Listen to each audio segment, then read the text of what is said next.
Nous sommes absolument ravis de vous retrouver ce soir pour une émission tout à fait exceptionnelle. Alors, tout à fait exceptionnelle pourquoi? Parce que quand vous voyez mes invités, vous le comprenez peut-être très vite. J'ai l'immense chance d'avoir tout de suite à ma droite le professeur Jean-Pierre Marnus, qui est le pionnier de la chirurgie de l'obésité en France aujourd'hui. Et à sa droite, Anne-Sophie Joly, qui est la présidente du collectif national des associations obèses de France. Cette émission va être un petit peu différente de celle que vous avez l'habitude de voir, parce que je ne vais pas poser des questions à un patient et à un praticien, mais nous serons deux, chers professeurs, à vous poser des questions aujourd'hui. Anne-Sophie étant, je pense, l'une des plus belles voix pour représenter aujourd'hui les patients et les parcours patients. Voilà. Professeur, merci infiniment d'être avec nous ce soir. On va consacrer cette émission vraiment à la chirurgie de l'obésité à proprement parler. On va aborder l'ensemble des techniques qui existent aujourd'hui, essayer de comprendre un petit peu comment ça marche. On va parler aussi un peu pourquoi, qui peut se faire opérer, comorbidité, un peu cancer, un peu échec.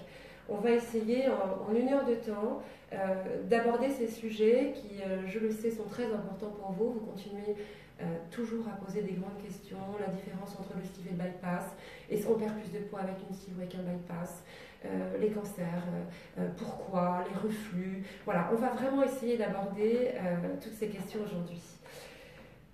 Alors on y va. Professeur, bonsoir. Anne-Sophie, bonsoir. Bonsoir.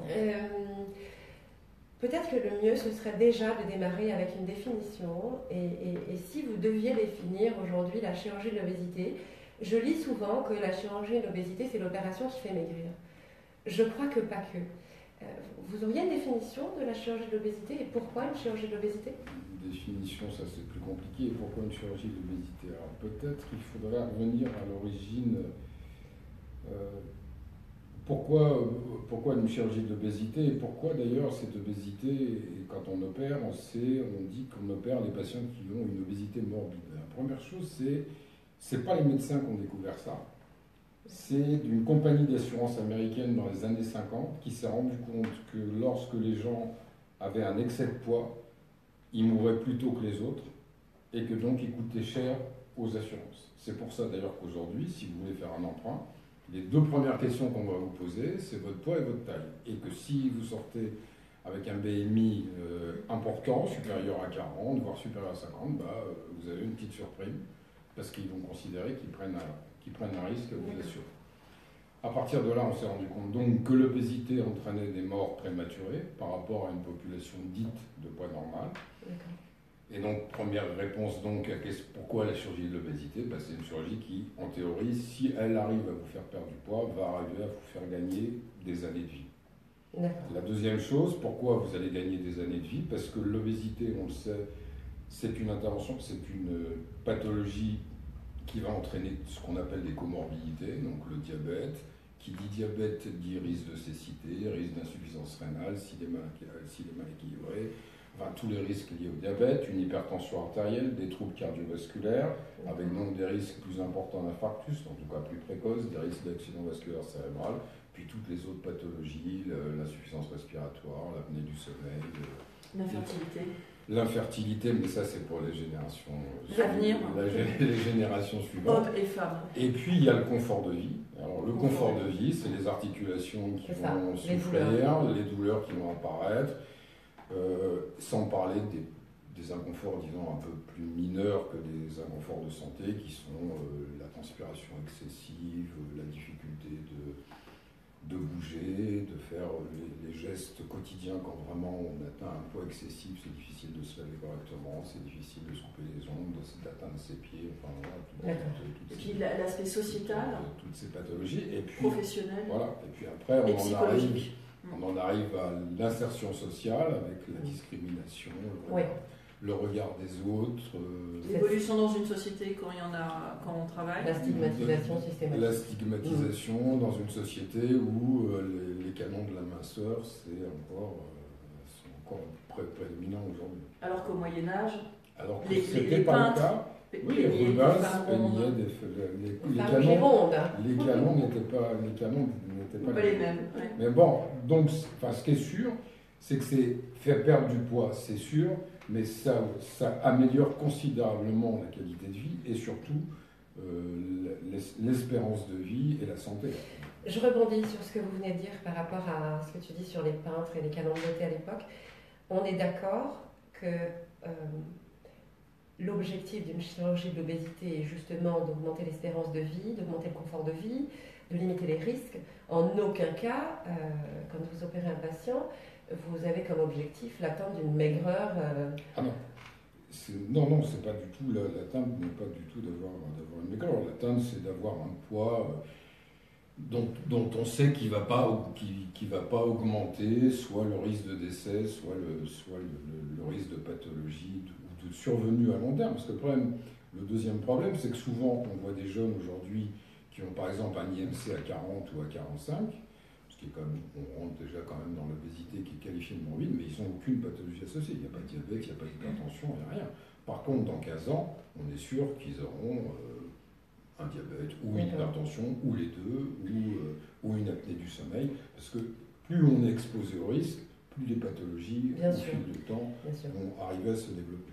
D'où le fait de bien repréciser en fait à tout le monde, ceux qui nous regardent, c'est que c'est une chirurgie viscérale bariatrique, ce n'est pas une chirurgie esthétique, et que c'est effectivement un acte qui a un rapport bénéfice-risque, où le patient a son rôle à jouer, tout comme l'équipe pluridisciplinaire, que le traitement et le suivi doit être à vie dans votre propre intérêt, et qu'il y a des conséquences, et que c'est à vous, avec l'équipe pluridisciplinaire, de suivre pas à pas ce parcours, parce qu'il va en déterminer, j'ai envie de dire, la réussite. Et la réussite, parfois, c'est pas le nombre de kilos qu'on va perdre, mais c'est l'estime de soi qu'on va regagner, et puis la transformation sociale que ça va emporter. Donc c'est un travail vraiment d'équipe, ça je tiens à souligner, entre vous, patients, citoyens, et l'équipe.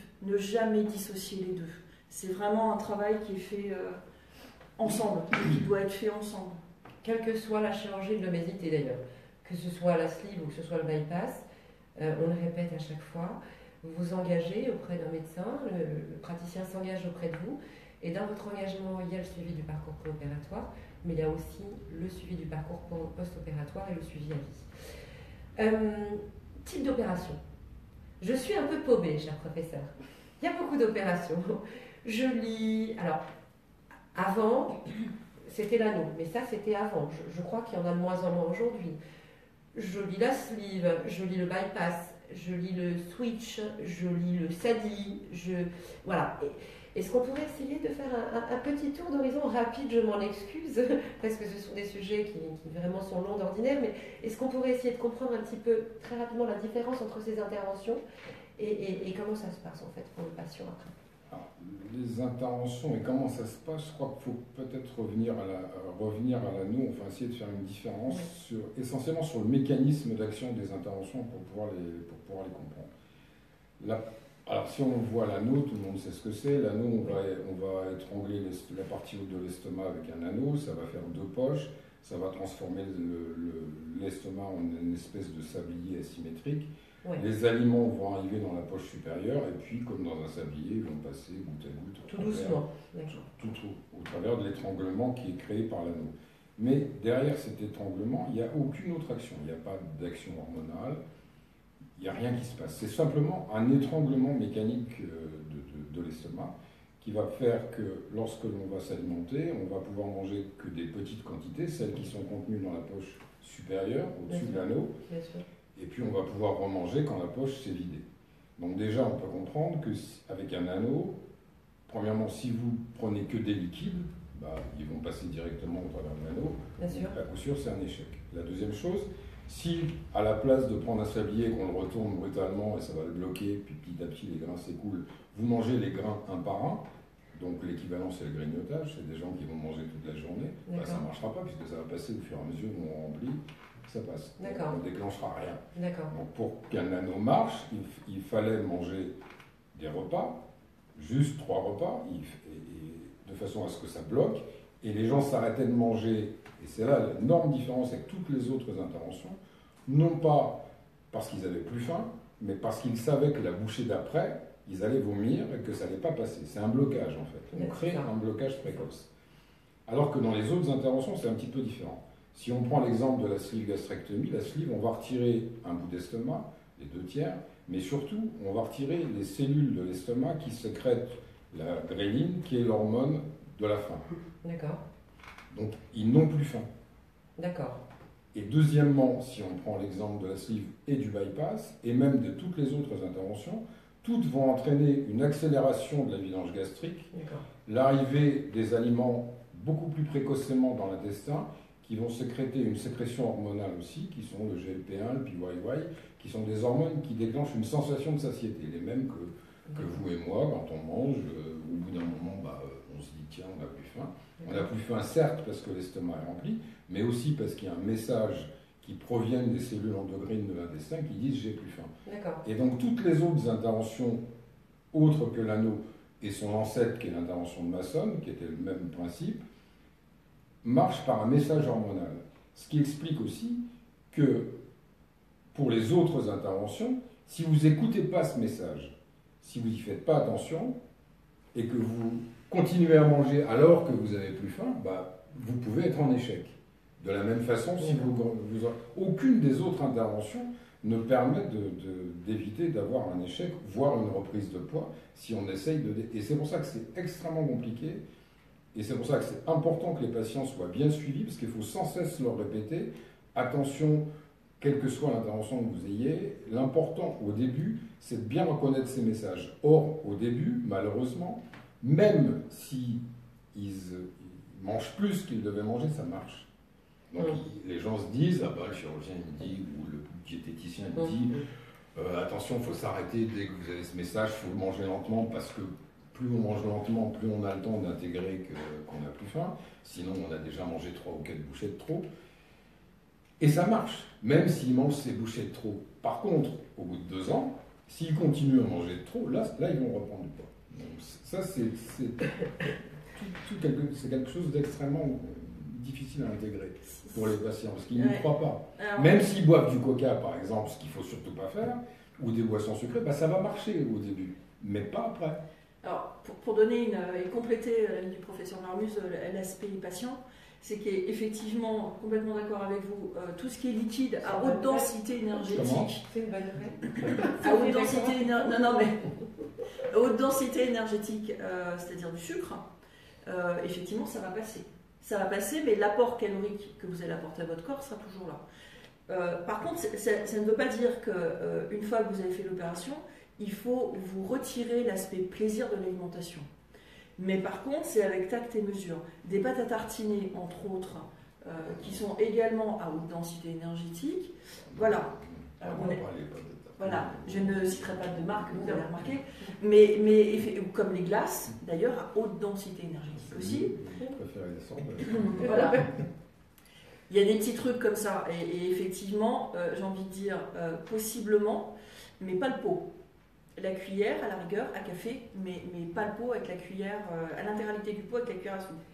Donc ça, effectivement, ça ne marchera jamais. Donc si moi je décode ce que vous venez de dire tous les deux, en fait, en gros, il n'existe pas d'opération aujourd'hui qui impliquerait que l'échec n'existe pas.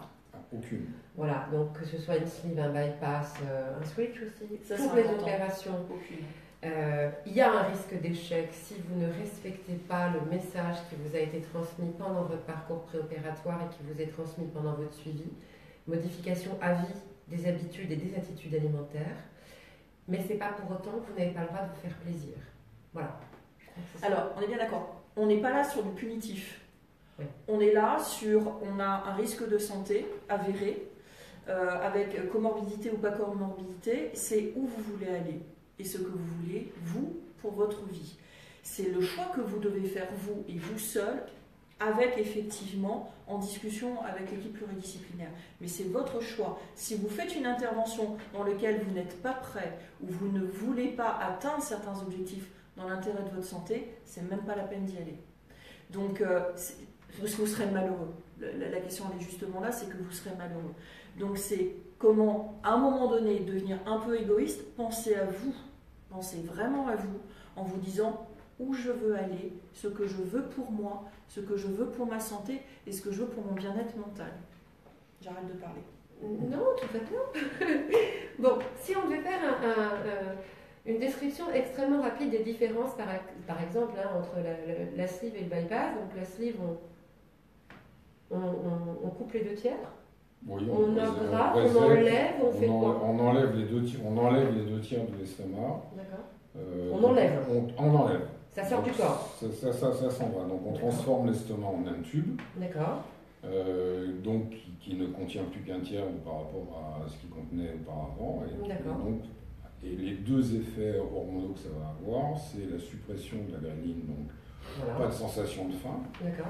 Ce qui ne veut pas dire, et là j'insiste énormément, pas d'envie de manger, Oui. c'est pas la même chose. Hein. Oui. La faim, l'envie de manger, c'est 2 choses qui sont entièrement différentes. Ça supprime la faim, ça supprime pas l'envie de manger. L'envie de manger, la gestion, c'est le patient qui doit la gérer, cette envie de manger. D'où l'importance de, éventuellement, un suivi psychologique si nécessaire, ou une modification du comportement, ou de voir une diététicienne spécialisée dans les troubles du comportement alimentaire pour justement essayer de bien dissocier ces 2 envies, qui sont la faim et l'envie de manger. C'est vraiment 2 choses qui... Si on peut l'illustrer... En fait, il faut se poser la question. Ouais, si on peut l'illustrer juste pour donner une idée effectivement à nos auditeurs, c'est que si vous êtes mis en bagarre avec votre mari ou votre patron et que vous rentrez en vous disant j'ai géré un taux de stress qui est insupportable, il me faut quelque chose pour finalement aller mieux, et que ce réflexe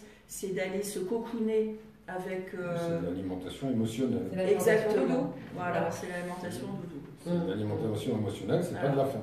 Pas et ça, c'est pas géré du tout par les chirurgies, quel que soit le type d'intervention. C'est ça qui est important. C'est absolument pas géré par les chirurgies.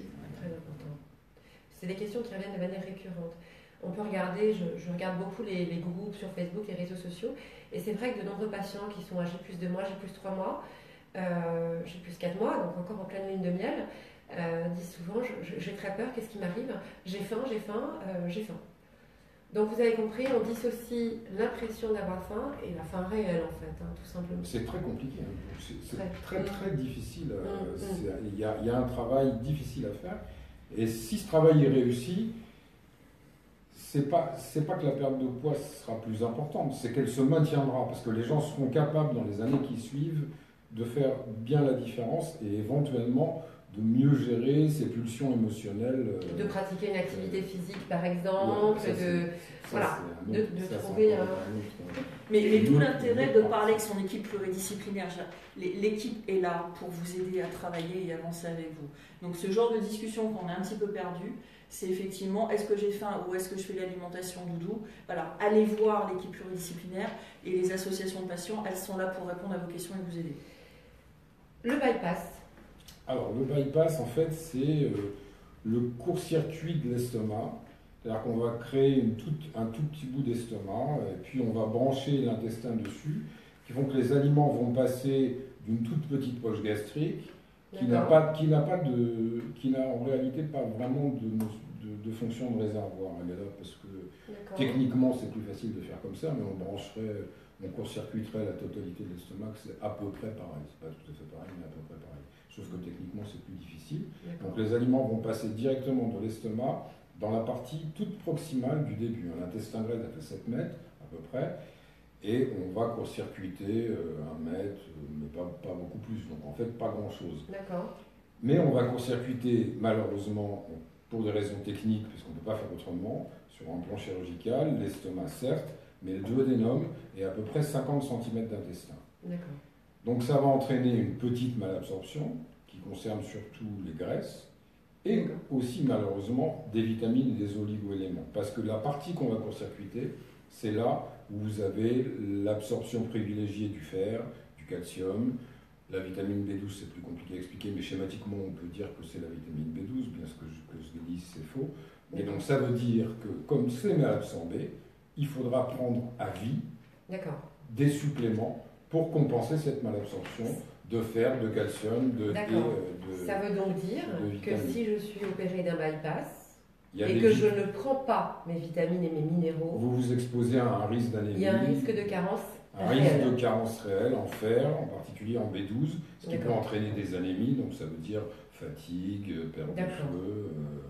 Et le cas extrême de la carence? Le cas extrême de la carence, c'est la malnutrition, mais c'est la carence protéique, c'est de ça dont vous voulez parler. Dans le bypass en Y, c'est quand même vraiment exceptionnel, c'est en général lié à des carences d'apport ou à des malfaçons techniques. Après, toutes les autres interventions qui vont aller derrière, c'est-à-dire que si on commence à parler du bypass en oméga, est une intervention qui est beaucoup plus mal absorptive qu'un bypass en Y, où il peut y avoir, en plus des carences nutritionnelles, des dénutritions protéiques, donc des diarrhées, enfin des choses qui vont avec, et des patients qui vont avoir un déficit en protéines, où là, si on ne le corrige pas, si on laisse aller... D'accord, la diarrhée n'est pas systématique, quel que soit le bypass? Absolument pas. La diarrhée, c'est plus vous avez une intervention mal absorptive, plus il y a d'émissions de sel par jour, puisque les aliments sont mal absorbés. Donc on va passer du bypass en oméga où il peut y avoir... Normalement, il n'y en a pas dans un bypass en oméga.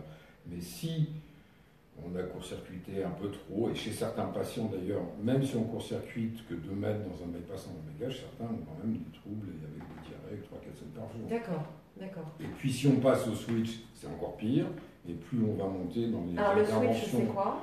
Le switch, on va court-circuiter, alors c'est une sleeve sur lequel qu'on va déconnecter, dans lequel on va déconnecter le duodénum et la brancher sur une anse en Y, mais qui est complètement différente de l'anse en Y d'un bypass, puisque là, on va laisser en circuit qu'à peu près 2,50 m sur 7. Alors que dans le bypass, on en laisse 6 mètres d'absorptif. Alors que dans un switch, il n'y a plus que 2,50 m. C'est important. On augmente la même absorption, donc on augmente le risque de carence, donc on augmente le risque de dénutrition. Dans l'ordre des choses, plus l'intervention est mal absorptive, plus elle est efficace en termes de perte de poids. Si le patient... Et de maintien de perte de poids, enfin en théorie, sur le papier, mais plus elle est carencée, ça c'est sûr, plus elle expose un risque de carence, voire de dénutrition. Avec des dommages qui peuvent être quand même irréversibles, vous le savez, quand on est carencé. Il y a des dommages, des risques de dommages irréversibles. Mais les carences en vitamine B, alors ça c'est quelque chose que les gens doivent retenir, c'est rarement lié à la malabsorption. C'est surtout lié à des vomissements. C'est-à-dire que les gens ne doivent pas, il n'est pas normal de vomir après une intervention bariatrique. Si vous vomissez, s'il y a quelque chose qui ne va pas, et c'est le principal facteur de carence en vitamine B.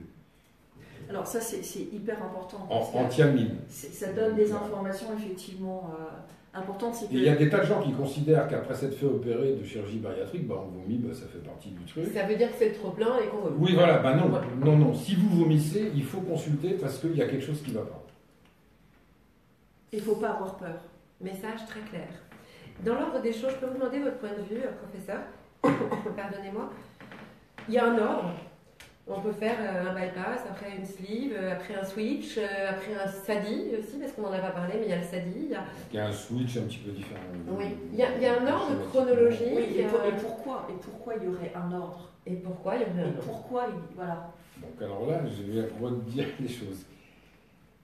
On peut raisonner de deux façons. On peut raisonner en se disant, comme ces interventions, comme je l'ai dit, vont aller de l'anneau en allant vers le switch, quel que soit le switch ou le SADI, on va de l'intervention la moins efficace sur le plan de la perte de poids en moyenne.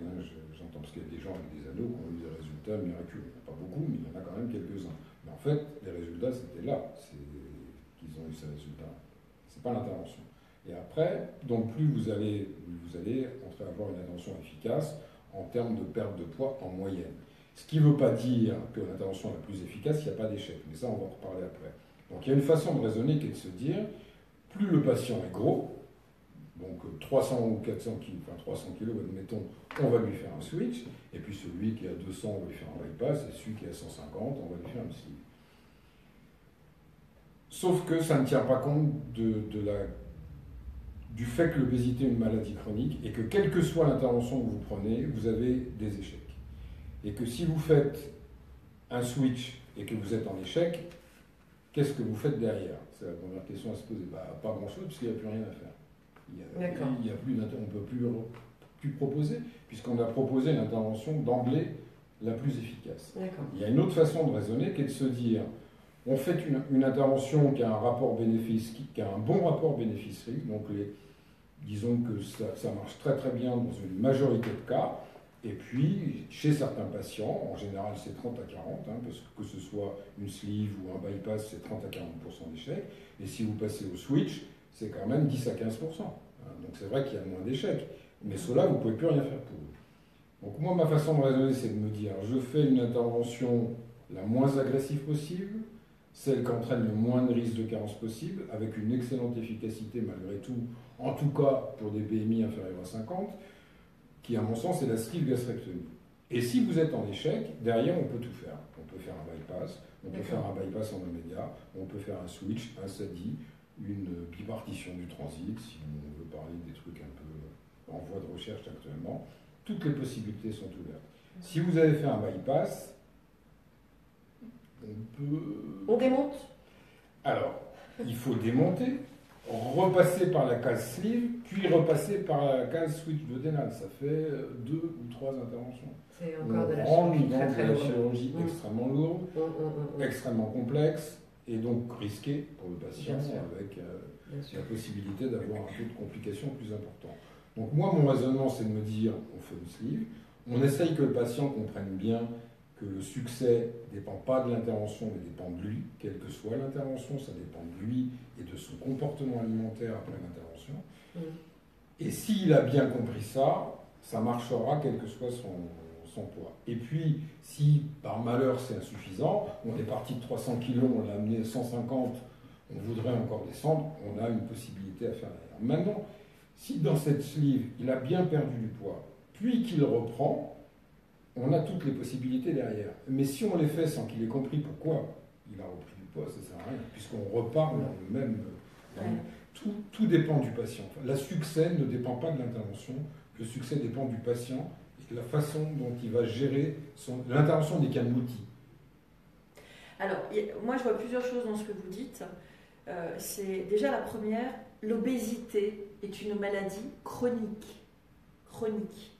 Donc, c'est-à-dire, elle ne disparaît pas, elle est là. C'est ce que vous allez faire, vous, qui va faire que vous allez baisser. Maintenant, dans les interventions, il y a la perte de poids, j'ai envie de dire dans la phase lune de miel, où là, les 2 premières années, on est en phase active mécanique. Et puis après, il y a quoi qu'il arrive, de toute façon, un rebond. Non, alors je ne suis pas... En moyenne, oui. En pratique, non. Le rebond, il est simplement lié au fait qu'il y a une adaptation. Alors, pour les interventions malabsorptives, le corps s'adapte à tout. Donc, on sait, tout le monde a entendu dire qu'on retire un rein, l'autre rein, il grossit parce qu'il fait le boulot des deux. On retire un bout de foie, le foie qu'on laisse, il grossit parce qu'il fait le boulot de ce qu'on a retiré. Quand on court-circuite, quand on retire, mais quand on court-circuite, c'est pareil, ça, on s'est rendu compte qu'au bout d'un certain temps, l'intestin qui restait va reprendre la fonction, enfin va acquérir une fonction supplémentaire de façon à essayer de compenser ce qu'on a court-circuité. Donc effectivement, en théorie, il peut y avoir un petit rebond de poids, mais ça va être 4-5 kg, mais le rebond en général de la reprise de poids, elle est liée à des modifications du comportement alimentaire. Des gens qui pensent qu'ils sont arrivés au bout, ils ont gagné, c'est fini, et ils peuvent faire ce qu'ils veulent. Et ce n'est pas vrai. Ce n'est pas vrai. C'est capital. Ce que vous dites là est hyper important. Ce n'est jamais gagné. D'où le fait de maladies chroniques sur l'obésité. Ce n'est jamais gagné. Je fais juste un petit passage politique en disant que ça serait bien que le gouvernement français accepte de reconnaître l'obésité comme une maladie chronique, ce qui n'est absolument pas le cas en Europe. Le seul pays qui l'a reconnu est le Portugal. Petit passage. Bon, message lancé. Très bien. Nous avons quelques camarades réguliers qui nous regardent. Coucou à toutes et à tous. Voilà. Coucou Anne. Anne me pose une question, professeur. Donc, Anne, en fait, a été opérée 2 fois. Elle n'arrive pas à stabiliser sa carence en vitamine D avec son switch, qui est sa deuxième intervention. Il date de 2013. Et elle est obligée de faire ça avec des intramusculaires. cas classique, comment faire, des solutions Non, la vitamine, c'est logique, il y a une carence en vitamine D après un switch, parce que le switch, c'est une intervention qui entraîne une malabsorption importante, une malabsorption qui concerne les vitamines liposolubles, hein, comme la vitamine D, et c'est normal on court derrière. Après, ça dépend des gens, il y a des gens pour lesquels on arrive à substituer facilement par de la vitamine D par voie orale, comme de l'UV-dose, mais parfois au prix de 2 ampoules par semaine. Hein, ça peut être extrêmement important. Puis d'autres pour lesquels ça va être compliqué, mais j'ai pas de solution miracle à proposer pour les carences. Malheureusement un classique. C'est un effet secondaire c'est une des conséquences. Pas besoin de stresser pour Anne. Vaut mieux quand même qu'elle sait. Oui, il faut qu'elle se supplémente. Anne, je sais que Anne respecte parfaitement ses engagements par rapport à son suivi post-op, mais il n'y a pas de. Voilà. Non, mais il faut se supplémenter, c'est sûr qu'il ne faut pas rester avec une carence importante en vitamine D. Anne, j'espère que. Surtout pour un problème de. Alors, si, quand même, il faut aussi vérifier le problème de parathyroïde après, parce que ça peut entraîner. Mais bon, là, on rentre dans du médical un peu plus compliqué. Donc, il faut qu'elle aille faire un bilan phosphocalcique et tout ça, et qu'elle voit si par hasard il n'y a pas une pathologie parathyroïde. Au niveau de la thyroïde ? Non, parathyroïde. Parathyroïde. C'est le métabolisme. D'accord. Anne ? Consultation. Valérie ? Bonsoir Valérie, on ne se connaît pas. D'après ce que je peux comprendre, c'est compliqué d'un point de vue émotionnel. Je ne sais pas si vous avez été opéré ou pas, je ne sais pas où vous en êtes, mais vous avez absolument raison quand vous dites que vous allez vous rapprocher d'une association de patients. Alors, professeur, pardonnez-moi, on va faire une petite parenthèse. Dès que je peux mettre les associations de patients à l'honneur, je le fais. Je salue incroyablement le job que tu fais, Anne-Sophie, avec le collectif. Je suis admirative de toutes ces présidentes et présidents d'associations qui donnent leur temps sans compter pour vous accompagner, pour vous épauler, pour vous écouter, pour essayer de vous aider à peut-être mieux intégrer un message quand l'information est compliquée. Voilà, donc vous avez parfaitement compris, vous le dites vous-même, vous allez vous rapprocher d'une association de patients. Les associations de patients, elles sont là pour ça, elles sont là pour vous aider, pour vous accompagner, pour vous écouter. Et c'est une démarche qui, je crois, est extrêmement clé quand on vient de se faire opérer pour continuer à assimiler les messages que vous avez pu entendre de la part d'une équipe pluridisciplinaire. Opéré ou pas. Opéré ou pas, évidemment. Bon, alors là, on est sur un sujet un peu opération, mais évidemment, vous pouvez tous vous rapprocher des associations de patients. Et d'ailleurs, aujourd'hui, de nombreux praticiens fonctionnent avec des associations de patients et échangent pour comprendre justement au plus juste vos mots, vos difficultés dans ce qui pourrait être le jargon médical, de manière à ce que l'information soit la plus limpide et la plus claire possible pour vous. Voilà, petite parenthèse. Pardonnez-moi, professeur, pardonnez-moi. Les associations de patients, c'est sûrement très bien, mais moi j'ai vu de temps en temps sur Internet des patients qui racontaient comment ils mangeaient, comment ça. Oui. Là, il y a des messages qui sont un peu difficiles. Alors, tout le monde n'est pas bienveillant. Voilà. Parce que, non, c'est pas ça. Non, mais il y a beaucoup de conneries qui sont dites. Il y a des gens, et ils disent pas de conneries. C'est quand ils disent j'ai été opéré, j'ai fait un bypass, je bois du coca et tout ça, et ça marche très bien. Oui, parce qu'ils en sont au début. Mais ce même malade, vous n'aurez pas son message 5 ans plus tard quand il aura repris du poids. Donc méfiez-vous. Méfiez-vous quand vous voyez des tas de messages qui disent oui, mais moi ça marche quand même et je bois ça et je m'autorise ça et tout. Méfiez-vous de ne pas vous autoriser trop de choses parce qu'à long terme, c'est toujours un échec. Complètement d'accord. Toujours. Vous êtes tous uniques. Je crois qu'il n'y a pas de perte de poids type. Je crois qu'il n'y a pas de parcours type. Je crois il n'y a pas de chirurgie meilleure que les autres. Il n'y a pas de discours. Mais il y a des patients meilleurs que les autres. Donc, meilleurs parce qu'ils suivent mieux dans son sens. Donc vous devez vraiment vivre votre intervention et votre parcours. Voilà, et j'ai envie de vous dire, peut-être ne pas forcément vous laisser influencer. Et ne pas regarder la télé. Ne pas regarder la télé en genre. Donc là, j'espère que vous ne dînez pas en regardant. Voilà. Petite question, professeur. Alors, je ne sais pas si c'est de la chirurgie de l'obésité ou pas, hein. Vous allez peut-être me dire, oulala, on est hors sujet. Aujourd'hui, on opère des personnes avec un IMC supérieur à 40. On opère des personnes avec un IMC supérieur à 35 avec comorbidité, les fameuses comorbidités dont on a parlé tout à l'heure.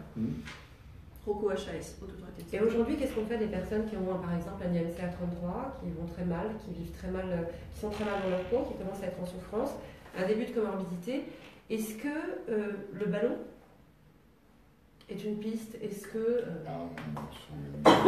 Le ballon, l'expérience qu'on en a jusqu'à maintenant, alors je sais qu'il y a plein de nouveaux ballons qui arrivent sur le marché, y compris des ballons qui se résorbent tout seuls, qu'on n'a plus besoin de retirer. L'expérience qu'on a jusqu'à maintenant, c'est que le ballon, ça marche éventuellement au moment où on l'a, mais que jusqu'à maintenant, et c'est encore maintenant le cas, puisque qu'on le retire ou qu'il se résorbe tout seul, ça revient au même, on ne peut pas les garder plus de 6 à 12 mois. Et comme c'est la même chose qu'un régime qu'on va arrêter à un moment donné, si on arrête de faire des efforts, on reprend du poids. Et le ballon, à part peut-être, il y a toujours un cas qui sort de l'exception, dans la majorité des cas, éventuellement ça marche pendant qu'ils ont un ballon. Ceci dit, ça va marcher, ça va faire perdre quoi, 10-15 kilos. En général, c'est pas beaucoup plus que ça. Et puis au moment où ils vont le retirer, ils vont en reprendre un. D'accord. Donc, on se réexpose à des risques, voilà, au même risque yo-yo. On va vivre une lune de miel pendant 6 mois, éventuellement, parce qu'on va être content d'avoir perdu 10 kilos. Mais jusqu'à présent, je n'ai pas vu d'études passer avec des résultats à long terme qui se maintiennent avec un ballon gastrique. Donc, après, la question à se poser en dessous entre un BMI entre 30 et 35, c'est est-ce qu'on peut opérer les patients? C'est la question que vous avez posée. Aujourd'hui, non. Aujourd'hui, les normes de la sécurité sociale, en tout cas en France et dans la quasi-totalité des pays, c'est 35. Ceci dit, il y a une exception, c'est les gens qui ont un diabète de type 2 qu'on n'arrive pas à équilibrer. Alors, ce n'est pas encore passé en France, mais il y a eu des conférences de consensus récemment qui reconnaissent toutes, dans le corps médical, qu'entre 30 et 35, si on a un diabète de type 2, qu'on n'arrive pas à équilibrer, c'est-à-dire avec une hémoglobine, avec une HbA1c qui est supérieure à 8 ou à 9%, ça peut devenir une indication opératoire. Ça a été reconnu dans une conférence de consensus. Il y a quelques pays qui commencent à ouvrir, mais enfin, pour l'instant, pas en France. Mais on peut espérer que ça va venir, parce qu'il y a des études à long terme, notamment l'étude SOS Study, qui a montré que la meilleure sélection des patients n'était en fait probablement pas le BMI, mais son statut glucidique, enfin son homéostasie glucidique, et que c'est plutôt là-dessus qu'on devrait se brancher, ou en tout cas en parallèle avec l'indice de masse corporelle, pour poser les meilleures indications. Ça, on peut espérer que ça va bouger, et moi, pour ma part, j'espère que ça va bouger, parce que je considère qu'effectivement, le diabète de type 2, c'est quand même une pathologie diabolique, puisqu'à long terme, ça entraîne tout un tas de complications. Or, avec la chirurgie bariatrique, on arrive à entraîner des rémissions extrêmement longues pendant des années. Je ne dis pas guérison, mais en tout cas des rémissions extrêmement longues, voire pendant des dizaines d'années dans certains cas, à condition de le prendre précocement. Le patient qui est diabétique depuis 15 ans, chez celui-là, le taux de rémission, il va être moins important que chez quelqu'un qui est diabétique depuis 2 ou 3 ans seulement, où là, on va entraîner des rémissions très prolongées. J'en profite en fait pour redire une chose. C'est qu'est-ce qui fait qu'à un moment donné on arrive à un surpoids, à une obésité massive. Il y a différentes raisons à ça.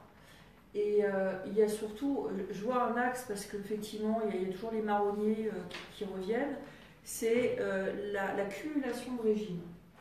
C'est qu'au départ on veut ressembler à des femmes qui sont retouchées sur Photoshop, qui ne sont absolument pas la réalité, et ça, on s'est battu à l'Assemblée nationale pour ça, en photo non retouchée, pour vous envoyer des images qui ne correspondent pas à la réalité. Vous êtes comme vous êtes. Moi, Dieu essayez, merci de vous aimer pour ce que vous êtes et pour les valeurs humaines que vous avez. N'essayez pas de ressembler à quelque chose que vous n'obtiendrez jamais. C'est illusoire et c'est complètement faux. Concentrez-vous sur ce que vous êtes et sur ce que vous faites. Ça, c'est vos plus belles valeurs. Et ne cherchez pas à rentrer dans des stéréotypes sociétaux qui ne sont absolument pas la réalité. Parce qu'un régime, une reprise de poids, un régime, une reprise de poids. Et on se retrouve avec effectivement 10, 15, 20 kilos. Donc voilà, c'était juste un petit message perso. On va parler échec. Allons-y. On va parler échec. On a une idée aujourd'hui du pourcentage d'échecs avec les différentes opérations? L'idée, elle est très vague pour certaines interventions, on ne sait pas exactement. Ce qu'on sait pour les anneaux, maintenant c'est pour ça qu'on a arrêté les anneaux, parce que toutes les équipes petit à petit se sont rendues compte qu'au bout de 10 ans, enfin nous on a fait une étude qui a été publiée d'ailleurs, où on a vu qu'au bout de 10 ans, on atteignait les 80% d'échecs. Échec, ça veut dire des anneaux qui ont été retirés parce qu'il y avait un tas de complications, et des gens qui n'ont pas perdu assez, c'est l'association des deux. Donc au bout de 10 ans, on arrive à 80% d'échecs, là c'est quand même, je trouve, un petit peu trop pour continuer à poser des anneaux, d'autant que réopérer quelqu'un qui a un anneau, c'est pas toujours aussi simple que ça, ça peut parfois être compliqué, et que l'anneau entraîne en lui-même des complications qui obligent à le retirer dans 50% des cas. Après, pour le bypass, on a des résultats. Maintenant, à 10 ans, on peut estimer qu'à 10 ans, le taux d'échec est de l'ordre de 30-35%. Ce qu'on ne savait pas exactement avant, mais c'est à peu près de cet ordre-là. La sleeve, ça sera probablement un peu plus. On ne sait pas encore, mais ça sera probablement dans les 40, probablement 40%. Et je vous l'ai dit, switch, ça dit, on ne sait pas parce que c'est trop récent.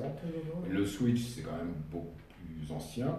Et là, on sait que le taux d'échec, il est de l'ordre de 10%. C'est incontestablement aujourd'hui l'intervention qui a le moins de taux d'échec à long terme. Mais c'est l'intervention la plus complexe, celle qui entraîne le plus grand risque de carence, le plus grand risque de dénutrition, le plus grand risque de morbimortalité périopératoire, et celle où il faut le suivi le plus important. Le suivi plus important. C'est-à-dire celle où on doit revoir les gens systématiquement tous les ans à cause des carences pour dépister tout ce qui peut arriver je rebondis, chez ces gens-là. Je rebondis tout de suite. Et donc c'est une intervention qui est en réalité peu pratiquée dans le monde, bien que ça soit la plus efficace, à part par quelques équipes à cause de ça, parce qu'il y a une épée de Damoclès qui est là, qui est au moindre problème, il faut faire attention. À vie. À vie. Vraiment à vie, c'est vraiment l'intervention qui est pour ça c'est la plus efficace, mais la plus terrible pour ça sur le long terme. On discutait un petit peu tout à l'heure, tous les trois, avant le démarrage de ce live, et je vous posais pas mal de questions sur le reflux notamment. Je voulais comprendre je voulais comprendre les causes, d'où ça vient, ce que ça engendre, et vous nous avez fait une remarque qu'il est, je crois, très important de partager, et votre point de vue concernant la surveillance d'une personne le problème du reflux, il est très discuté dans les congrès médicaux actuellement. En fait, les interventions les plus pratiquées, c'est la sleeve, le bypass en oméga, le bypass en Y. Les deux autres ne sont pas très pratiqués. Mais malgré tout, dans toutes les interventions où il y a une sleeve, donc le switch en fait partie, il y a une sleeve dans un switch, il y a une sleeve dans un SADI, donc on a le même problème, puisque qui dit même intervention dit le même problème au niveau de la jonction ésophagienne, donc le même risque de reflux. Schématiquement, après une sleeve, dans la littérature, on estime que les gens vont avoir 20% de gens vont avoir un reflux symptomatique. Ce qui ne veut pas dire qu'il n'y en a pas plus. C'est-à-dire qu'on peut avoir un reflux sans avoir des symptômes de reflux. La discussion qu'il y a actuellement, c'est de dire, si on a un reflux, ça veut dire une agression acide de l'œsophage qui, à long terme, peut entraîner, entre guillemets, un petit risque d'adénocarcinome ou de cancer. C'est très débattu. Il y a des équipes qui disent que si vous faites une sleeve, vous améliorez le reflux. D'autres qui disent que si vous faites une sleeve, vous aggravez le reflux. Ce qui est sûr, en pratique, pour tous les gens qui ont une sleeve et tous les chirurgiens qui ont fait des sleeves, c'est que il y a des gens qui ont des reflux incontestablement, il faut leur donner des antiacides. Donc le premier message, je crois, celui-là il est sûr, c'est qu'à partir du moment où il y a un reflux, il faut une surveillance endoscopique pour dépister s'il y a quelque chose. Donc c'est sûr qu'après une sleeve gastrectomie, vous devez être surveillé endoscopiquement tous les 2 ou 3 ans pour vérifier que vous n'avez pas de lésion œsophagienne. Maintenant sur les causes du reflux. Ce qu'on ne ressent pas forcément, vous avez entendu, on n'a pas forcément de douleur et pourtant on peut avoir un reflux. Maintenant sur les causes du reflux, il commence à y avoir un tas de papiers, quelques papiers qui sortent dans la littérature, et dans mon expérience, c'est un peu la même chose. C'est-à-dire qu'en réalité, ce qui va dans 80% des cas, c'est mon expérience, pour une sleeve qui a un reflux, ça veut dire qu'en fait, il y a eu une hernie hiatale. La sleeve a migré, la partie haute a migré dans le thorax, c'est devenu une hernie hiatale, et à partir de ce moment-là, les options sont soit de la redescendre, pour corriger le reflux, donc de corriger cette hernie hiatale, soit de convertir en bypass. Mais convertir en bypass, il faut aussi en même temps la redescendre, parce que un bypass, ça veut dire un reflux minime par rapport à une sleeve, mais un bypass avec une hernie hiatale, c'est quand même une attention qui reflue. Mais comme il y a moins d'acide, puisqu'il y a moins d'estomac, le reflux est moins agressif, mais il existe quand même. Donc, pareil, j'essaie de comprendre ce que vous dites. Donc surveillance endoscopique. Surveillance endoscopique, Même et chose. qui dit reflux avec une sleeve ne dit pas forcément Pas bypass. Pas pour moi. D'accord. Il dit rechercher d'abord s'il y a une hernie hiatale, et s'il y a une hernie hiatale, s'il n'y a pas de hernie hiatale, il faut faire un bypass, si le reflux est invalidant. Mais s'il y a une hernie hiatale, on peut soit corriger la hernie hiatale, soit faire un bypass. Et là, on est sur un reflux avec une observance tous les 2-3 ans, c'est ça? Non, quelqu'un qui se plaint d'un reflux, si c'est juste un petit reflux épisodique de temps en temps, il prend de l'inexium ou un antiacide, parce que le reflux il peut être causé aussi parce qu'on a mangé des tomates ou des trucs dont on sait que ça peut favoriser le reflux. Mais sur un plan anatomique, la sleeve est une attention, pour moi, qui favorise la hernie hiatale. Et donc, à partir de là, qui favorise le reflux. Alors qu'il n'y en avait pas avant. Mais comme quand on fait une sleeve, on détache l'estomac de toutes les attaches qu'il avait avant, avec la pression abdominale, il a tendance à remonter. Et donc, chez certaines patients, ou certains, ça cause une hernie hiatale. Et donc un reflux. Si je fais la synthèse de tout ce qu'on dit depuis tout à l'heure, en fait... Il faut faire des endoscopies de surveillance. Il faut être suivi. Ça, déjà, c'est Voilà, le premier voilà, message. Il faut être suivi. Il faut être suivi. Il faut être suivi, pas pour vous embêter, mais effectivement pour vérifier que tout le mécanisme fonctionne bien. Non, et puis surtout, n'ayez pas peur, n'ayez pas honte, n'ayez pas... Je lis souvent, j'ai repris 10 kilos, j'ai honte, je ne veux pas retourner voir mon chirurgien. Allez-y, n'attendez pas d'être au 15, au 20, au 25 kilos. Et si vous êtes au 25 kilos de repris, allez-y. D'autant que certaines personnes mangent pour corriger plus ou moins le reflux. C'est-à-dire que ça les apaise de manger du lait ou des laitages, ce qui est vrai, ça enlève, ça enlève un peu le reflux. Donc ils reprennent du poids. Et voilà, on rentre dans un... Petite question polémique. Que pensez-vous des patients qui essuient un reflux, aujourd'hui en France, et qui partent se faire opérer à l'étranger et qui reviennent dans la semaine qui suit l'intervention la première chose, c'est qu'ils prennent un risque d'aller se faire opérer à l'étranger. Non pas que les chirurgiens à l'étranger soient moins bons que les chirurgiens français. Il y a des tas d'équipes à l'extérieur qui sont aussi bonnes que les équipes qu'il y a en France. Mais s'il arrive une complication à l'étranger, comment ça va être géré? Quels vont être les frais financiers de cette complication? Parce que malgré tout, un séjour en réanimation pendant un mois, même si ça se passe bien, c'est peut-être pas inclus dans le devis qu'on leur a donné pour aller se faire opérer à l'étranger. Enfin, ça, j'en sais rien, mais je ne sais pas. Enfin, ça, c'est un premier problème. C'est pas la sécurité sociale française qui va le payer. Et c'est pas la sécurité sociale qui va le payer, puisqu'ils sont à l'étranger. Après, ils peuvent effectivement se faire transférer en France pour être gérés en France, mais bon, c'est par Europe Assistance. Oui, c'est très compliqué. Où est-ce qu'ils vont intervenir? Les chirurgiens français, ils n'aiment pas trop récupérer des malfaçons. Le suivi, il va être assuré par qui? Puisqu'ils n'ont pas déjà été pris en main dans une équipe qui ne les connaît pas, qui va les voir arriver déjà avec une complication s'ils ne reviennent pas. Et la préparation. Et en gros, ils ne sont pas suivis, finalement. Parce qu'une fois qu'ils ne vont pas retourner tous les 2 mois dans le pays où ils se sont fait opérer pour aller de suivi. Donc je crois que ce n'est pas une bonne solution. J'aimerais ajouter aussi quelque chose. La solution encore plus mauvaise, c'est de se dire je vais prendre les 15 kilos qui me manquent pour arriver au bon pays. Alors ça, surtout, ne faites pas ça. Parce que les 15 kilos, vous arriverez à les prendre, j'en suis sûr. Mais il est moins sûr que nous, on arrive à vous les faire perdre de façon certaine et définitive. Rapport bénéfice-risque. Voilà, les messages sont extrêmement clairs, je vous ai Surtout, ne prenez pas des kilos pour vous faire opérer, c'est une très mauvaise idée. Il y a beaucoup de personnes qui posent des questions, qui disent par exemple qu'en début de parcours, elles avaient un certain IMC, et qu'entre le moment du démarrage du parcours et le dernier rendez-vous avec le praticien, le chirurgien, elles ont perdu 15 kilos, et ces personnes ont très peur du coup de ne pas se faire opérer. Alors, il y a deux choses. En théorie, lorsque vous rentrez dans un parcours préopératoire pour obésité, c'est le poids initial qui va compter. Parce que la sécurité sociale, à juste titre, demande que les gens soient préparés à l'intervention. Alors chez certains, par exemple ceux qui n'ont jamais fait de régime ou qui n'ont jamais été suivis correctement, c'est indispensable. Chez ceux qui ont déjà fait des années et des années de régime, c'est peut-être discutable. Enfin bref, revenons à la patiente qui rentre dans un circuit. Si elle fait bien ce que lui demande le nutritionniste ou le diététicien et qu'elle a perdu 15 kilos, ce qui compte, ce n'est pas le poids où elle est arrivée au moment où on va l'opérer, c'est le poids qu'elle avait au début. Au contraire, le fait qu'elle ait perdu du poids, c'est un bon élève.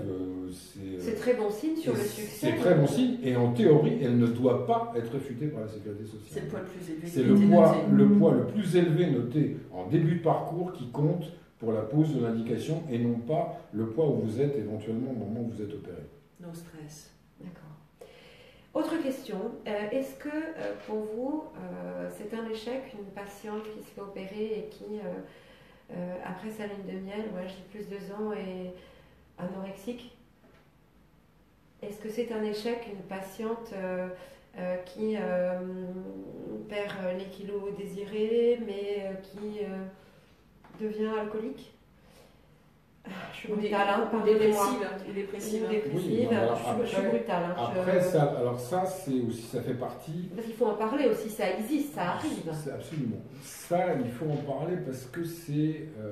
Il y a deux choses qui vont intervenir là-dedans. Alors, il y a des choses que je vais dire qui vont peut-être pas faire plaisir, mais le fait d'être obèse ou gros, ça a beaucoup d'inconvénients dans la société, mais ça a aussi des petits bénéfices. Ça a des petits bénéfices secondaires dont les gens n'ont pas toujours conscience et qui peut-être ne considèrent pas comme des bénéfices, mais ça en est. Et quand on les perd, on s'en rend compte qu'on les avait à ce moment-là. Je vais prendre un exemple, mais souvent une personne forte qui travaille dans des bureaux, des choses comme ça, on ne la surcharge pas de boulot, on ne cherche pas à lui donner.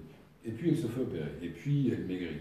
Et puis les copines sont jalouses, elle est de mieux en mieux, donc les rapports déjà entre les gens changent, et puis à la place de lui donner ça à faire, maintenant elle est comme les autres, on va lui donner ça à faire, et puis ça perturbe, c'est plus la même vie. Les points de repère. Les points de repère changent, la vie change, où il y a d'autres petits bénéfices secondaires. L'hiver, on n'a pas froid. Quand on a perdu 60 kilos, il faut acheter des pulls, des manteaux et des trucs comme ça parce qu'on gèle du matin au soir. Donc voilà, ça fait des petits trucs. Mais puis il y en a plein d'autres. Il y en a plein d'autres comme ça. Et puis, alors l'alcoolisme, l'anorexie, évidemment que c'est un échec. L'anorexie, c'est parce qu'on n'a pas su, ou elle a tellement peur de reprendre du poids. Enfin, je sais pas, mais il y a quelque chose qui se passe dans la tête. Donc là, c'est le suivi psychologique, c'est tout ça. L'addiction, c'est vrai. Alors l'addiction, il y a deux façons de le voir. La première, c'est que après un bypass, en particulier, quand vous prenez de l'alcool, l'alcool va passer très vite dans l'intestin, absorber très vite, et vous allez avoir la sensation de binge drinking. Alors, binge drinking, c'est les gens qui boivent la bouteille de vodka, non pas parce qu'ils aiment la vodka, mais pour l'effet génial, pseudo-génial, que ça va donner. Alors, et donc, si je prends un exemple, si vous prenez si on prend un verre d'alcool, c'est comme si vous en avez pris 4 si vous n'avez pas de bypass. Donc il y a un effet. Et il y a des gens qui après vont se dire c'est génial, et puis voilà. Et ils deviennent addicts à l'alcool. Mais il y a aussi une autre explication. Il y a le fait que tout change. Quand on a perdu beaucoup de poids, la vie d'un seul coup devient complètement différente, le rapport aux autres devient différent. Et il y a des addictions à l'alcool, mais il y a aussi des addictions au jeu, des addictions aux femmes pour les hommes, voire des addictions au sexe. Voilà, on peut voir tout un tas d'addictions qui effectivement arrivent. Et là, c'est une autre vie, c'est l'explosion. Je te laisse parler vite parce qu'il nous reste 10 minutes et j'ai plein de questions. D'accord, d'où l'intérêt du suivi. Je reviens à ça, d'où l'intérêt du suivi. Et je dirais qu'effectivement, si vous partez dans un processus de prise en charge, le fait de parler avec un psychologue ou un psychiatre n'a rien du tout de désobligeant, bien au contraire, ça va vous aider à avancer. Donc n'ayez vraiment pas peur de ça. Non, parce qu'il y a plein de... Puis il y a aussi l'image du corps. Il y a Oui. des tas de gens qui sont perdus avec ça. C'est-à-dire que l'amaigrissement est tellement rapide Qu'on est perdu, on n'a plus les points de repère. qu'il n'y a pas de point de repère, que les autres vous voient Les protections. tel que oui. vous êtes, mais vous ne voyez plus. Enfin, vous, Il y a décalage, il y a un ouais. décalage. Vous ne voyez pas tel que vous êtes. On est bien d'accord. Et de temps en temps, ça déprime les gens parce qu'ils ont Ouais. plus de... On le voit avec la taille des vêtements. Ils ont, Mais ils ont plus de repères. Et il peut effectivement y avoir des départs. En général, c'est l'inverse. Hein. C'est quand même des gens qui étaient... La majorité des cas, c'est plutôt des dépressifs avant, qui sont plutôt optimistes après. Mais on peut aussi avoir des dépressions après parce que les gens sont perdus. Mais il faut que vous le sachiez. Alors, ma Laetitia est présidente d'une association du côté de Toulouse, Chrysalide 31. Coucou Laetitia. Question, professeur, comment expliquez-vous la non-maîtrise de la perte de poids? Comment ça, Ok, alors Laetitia, C'est-à-dire que je les crois gens que je qui- comprends ta je- question. je- Les gens vraiment- qui perdent beaucoup plus, les gens qui perdent plus que ce qu'ils devaient perdre, que ce Et qu'ils qui- veulent perdre ou que ce qu'ils devaient... Ça ce veut qu'ils dire quoi, ça ce qu'ils veulent, doivent, et qui n'arrivent pas en fait à stopper la perte de poids. Ah bah ça, c'est des interventions qui sont un peu Trop serré. trop efficaces. Ça se voit. Enfin, je ne sais pas qu'est-ce qu'elle a comme intervention, mais les interventions qui peuvent entraîner ce type de choses, c'est switch, SADI, éventuellement le bypass en oméga. Après Y et sleeve, j'ai rarement vu des gens. Qu'est-ce qu'elle peut faire? Je ne sais pas si c'est pour Mais je ne sais pas, toi qui es la- concerné directement, mais La réponse, là, si je ne sais pas ce que c'est comme intervention, j'ai du mal à répondre. Parce que sinon, bypass. c'est une anorexie. Pardon sur un bypass. En Y? Je ne sais pas. Parce que oméga, oui. Y, c'est exceptionnel. Et Oméga. oui, voilà. Oméga, oui. Merci pour l'info. Oméga, oui. Oméga, ça veut dire qu'il faut raccourcir l'anse, il faut modifier le montage. D'accord. Sauf si c'est une anorexique. Bon, après, il y a quand même... Donc là, le conseil à faire, ce qu'elle peut faire, elle, à son niveau, c'est Bah, râler- la première râler chose à dans savoir, les- c'est où est-ce qu'elle s'alimente. Elle s'alimente normalement, mais vous en avez parlé tout à l'heure, c'est vrai que de temps en temps, il y a des patients de peur de reprendre du poids se sous-alimentent. Si elle se sous-alimente, Non, évidemment que... Je là, crois que c'est une question que Laetitia pose et qui est très posée sur les réseaux et les groupes fermés. Des gens qui perdent, des personnes qui perdent sur les 50, bypass en 52 kilos, Mais je vous ai qui dit, voudraient stopper. le qui n'arrivent bypass pas en à oméga stopper. est une intervention malabsorptive. Donc ça, voilà, ça paraît plus simple qu'un bypass en Y, ça l'est sur le plan technique, mais c'est beaucoup plus malabsorptif qu'un bypass en Y.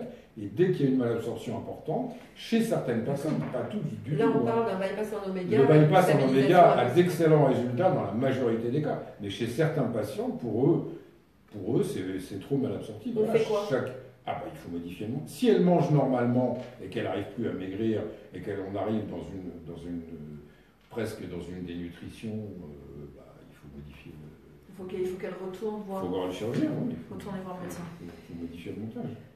Laetitia, suivi. Alors, on a une Pas question de désespérance, il y a un Stéphane. problème, revenez auprès du collectif. Voilà. Stéphane il nous dit, il parle du suivi et il nous dit comment un patient peut reprendre 20 kilos avant de consulter son chirurgien ou les autres personnes de l'équipe pluridisciplinaire.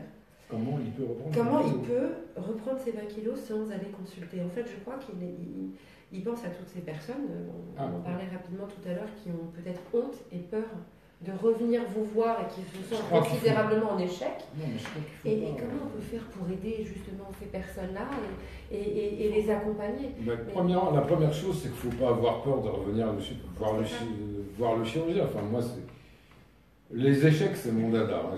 C'est parce que je pense que, compte tenu du nombre de patients qui ont été opérés ou qui vont être opérés d'obésité, et que j'ai donné les chiffres, hein, c'est 40 à 50%, il y en a 50 à 60, 70% qui vont réussir et se maintenir du truc parce qu'ils ont bien compris le truc, ils ont bien compris comment ça marche. Et puis il y a les autres qui ont pensé que c'était miraculeux, et puis non, c'est pas miraculeux, ils se sont mis à reprendre du poids. Au début, ils se sont dit, bon, je vais y arriver, c'est juste 1 ou 2 kilos. 1 ou 2 kilos, c'est facile à gérer, 5 kilos, c'est un peu plus compliqué, 10, ça devient plus difficile, puis Et 20, là, on commence à dévisser. Et à partir de 20, ils font même plus attention avant, parce qu'ils retournent dans la boucle du cercle vicieux des échecs, régime, re-échec, mais malheureusement avec une intervention. Mais bon, il ne faut pas hésiter à consulter, il faut pas...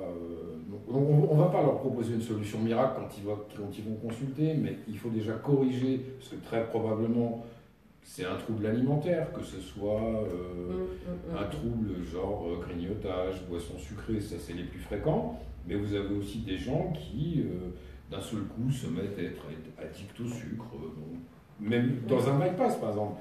Donc en américain, ça s'appelle sugar craving. Vous avez des gens qui ils vont faire des dumpings pendant un moment, donc plus de sucre, plus rien. Puis d'un seul coup, le dumping, au bout de 2-3 ans, par miracle, on ne sait pas pourquoi il va s'arrêter. Je n'ai pas d'explication non plus.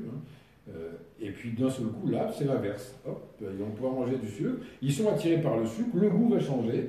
Et d'un seul coup, ils vont se mettre... Et vous avez aussi, alors là, qui est un petit peu plus compliqué à comprendre, c'est les hypoglycémies après un bypass. Alors ça, c'est probablement une des explications de ces attirances vers le sucre. Au bout de 2 ans, une des complications du bypass, que ce soit un bypass en Y ou un bypass en oméga, c'est les hypoglycémies. Alors chez certaines personnes, ça entraîne des vraies hypoglycémies, avec parfois même des comas, au point qu'on peut être amené à les réopérer. Mais chez d'autres, c'est des hypoglycémies qui n'entraînent pas de paresthésie, de troubles de conscience, tout ça, mais ils ont quand même des hypoglycémies. Et l'hypoglycémie, ça veut dire, j'ai envie de sucre, il me faut du sucre. Donc ils se mettent à manger du sucre, parce qu'en fait, ils ont une espèce d'hypoglycémie bâtarde qui ne se traduit pas cliniquement par des malaises ou par des signes, une vraie hypoglycémie, mais simplement par, il me faut du sucre, là, je vais me sentir mieux après mon sucre, et finalement, on grossit ça. Alors, il faut savoir à titre que le sucre est une drogue beaucoup plus dure que la cocaïne. Ça a été prouvé. On a beaucoup plus de mal à se défaire du sucre. Une addiction sucrée, que la coke. Enfin, Si, c'est vrai, non, si, ça a été prouvé. On l'a revu au ministère. Mais c'est pas pour autant qu'il faut prendre de la cocaïne. La coke, quand même. Oui, non, mais je dis pas, je vais écouter, mais voilà. Bon, on va devoir se quitter. Ça fait plus d'1 heure qu'on est ensemble. C'est passé très vite. Vous allez revenir, professeur, parce qu'on a encore tellement de points à aborder. Enfin, si vous le souhaitez, si ça vous a plu. Il y a des questions. Si les gens posent des questions. Je vais donc demander à Anne-Sophie son petit mot de la fin. Je vous demanderai après votre petit mot de la fin et je terminerai par le mot de la fin. On vous aime, croyez en vous. N'hésitez pas effectivement à venir auprès du CNAO si vous avez besoin de questions, si vous avez besoin d'orientation. On a toutes les associations du collectif qui sont là également pour vous aider. Et quoi qu'il arrive, croyez en vous et croyez en vos réussites, et quelles qu'elles soient, et n'oubliez pas qu'on vous aime.